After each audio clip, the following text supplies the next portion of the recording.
Hi guys, I'm Emma Riley. I live up here in Glen and I grew up here working with the public and working with horses. I'm a third generation Riley here at the farm, and I work a lot with my family, but I run our livestock department here. Behind me you can see some of our draft horses. Oh, they've got a big pasture area, so they'll figure it out. Attaboy.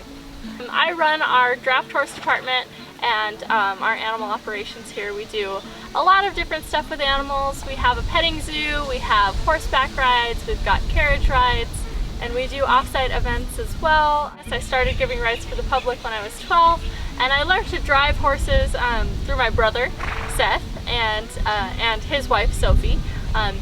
They kind of primarily taught me how to drive, although I was driving just for fun with my dad when I was a kid too.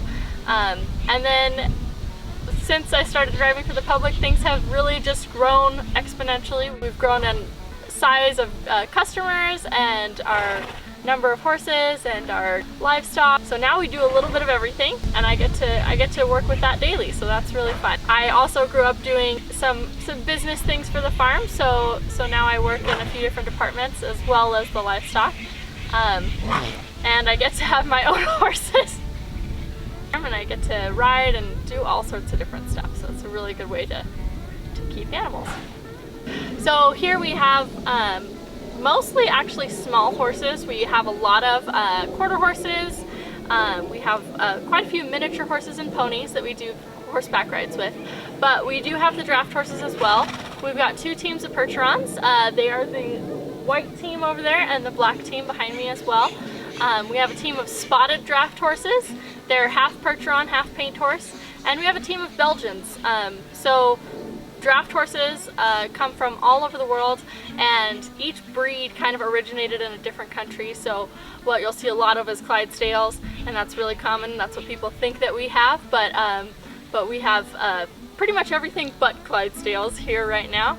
And they're all really good workhorses. They do love their jobs. They do a really good job at work every day. They're excited to come out and get going, but in their off time they are in the pasture here behind me. They've got about 10 acres to roam, and they can just kind of be free and enjoy their life in the days that they're not working.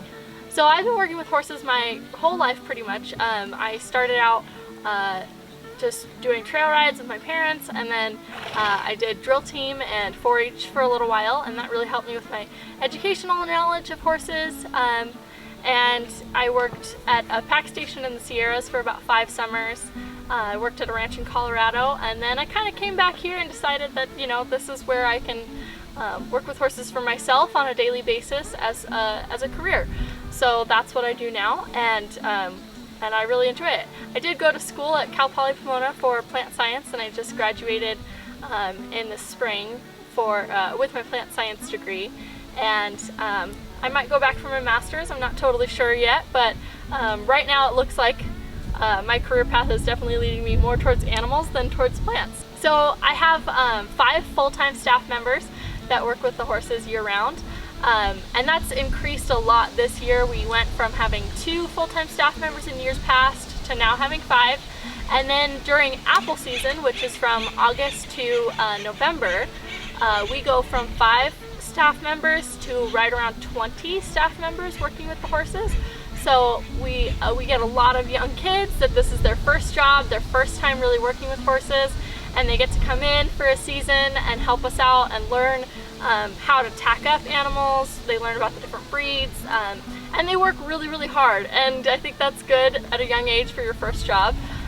They have to feed animals, clean corrals, do general care and maintenance, and then do horseback rides with kids. So it's a really good way for them to get introduced to the animal world and all the hard work that entails. So growing up here on the farm was really, really awesome. I love having family around me. I love working with my family daily, and I think that's a really unique experience that I'm really blessed to have. It can be challenging working with your family 24/7. We definitely butt heads a lot, but at the end of the day we usually meet around the dinner table and go back to having a familial relationship only, and that really ties us all together, and then we can come back and work better together the next day.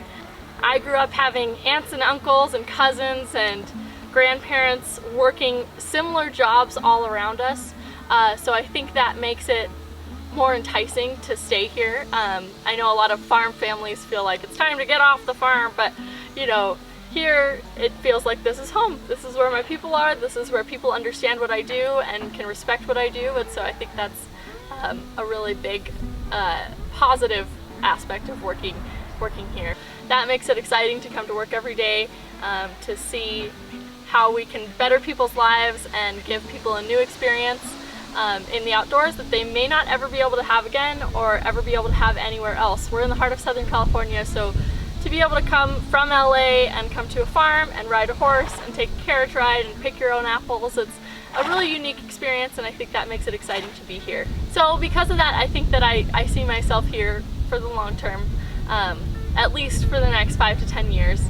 And I think I could see myself doing a lot more horse training, and I think that the way that I've grown up has really prepared me for a very physical life full of hard work. I can't see myself working indoors very often or as my main career ever, but I really enjoy what I do now, and I hope that I have the opportunity to keep doing it.